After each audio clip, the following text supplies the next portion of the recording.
Okay, today we're going to be looking at the experiment light in the photovoltaic cell. So the photovoltaic cell, better known as the solar panel, is going to be attached in this circuit shown here, where this is our voltage source, which represents our solar panel, our ammeter, our voltmeter, and here is a variable resistor. Okay. So we're going to be looking at the intensity, and we're going to be calculating the power. And this is the power that is lost in the resistance load, in this case the resistor.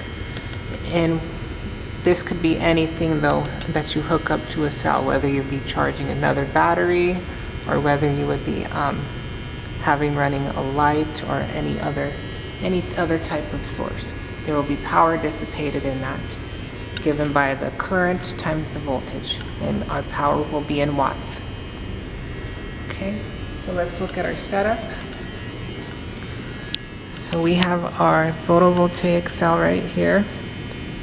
We have our voltmeter, ammeter, it's measured in milliamps here, and our variable resistor. Now this type has switches, so each number, when you flip the switch up, adds together. So here, 40 and 30, that would be 70 ohms.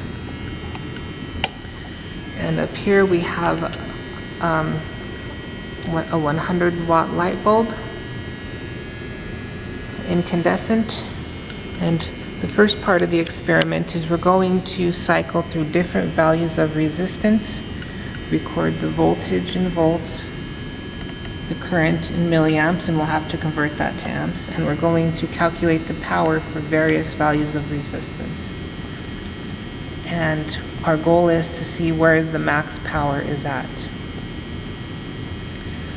Okay, now that value will vary depending on the type of light you use, the distance that the light is from your panel, the temperature, and a few other factors. Okay, and the wavelength of the wavelengths of light definitely matters.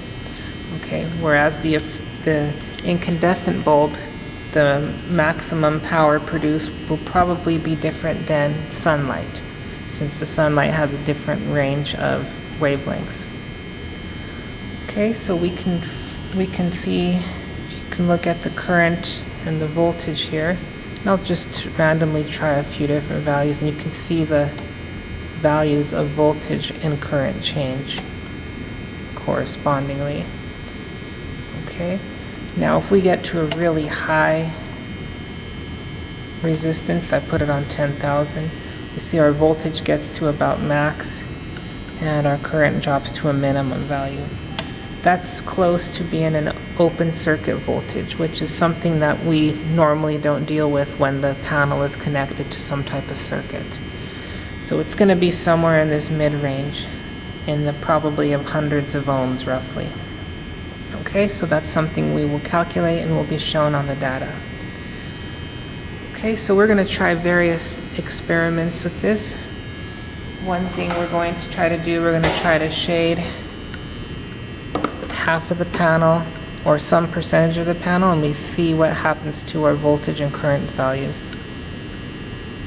Okay, just by shading a little bit we can see a significant change. Okay, another thing we're going to do is try different angles, and again we're calculating the power dissipated in each case.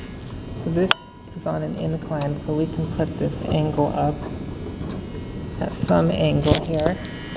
We can measure that angle with our protractor. Now, when doing this part of the experiment, it's important that we keep the distance from the center of the panel to the bulb constant. So see how that raised? So we'll have to adjust our lamp higher to accommodate, to keep this distance constant from the center of the panel to where the light bulb is. Okay? So we only want the one factor to change on this part of the angle. Okay, another thing we're going to do is we're going to put it flat, and then we're going to take the power values for various distances. So we're going to adjust the lamp to various distances, closer and further, and to see how that's going to affect our power. And that's what we're going to do most of our calculations with, is with that data, by varying the distance. So what we want to do is calculate the efficiency of this photovoltaic panel, the solar panel. So how do we do that? Well, we have to know the power that the light is giving off, the light bulb, and how much of that power is striking this panels. So that is the ratio. It's going to be the ratio of the light power striking the panel compared to the electrical power produced, current times voltage. Okay, so that's what we want to do here. So we'll have to use the intensity. Now we know the intensity will be constant at that point. Okay.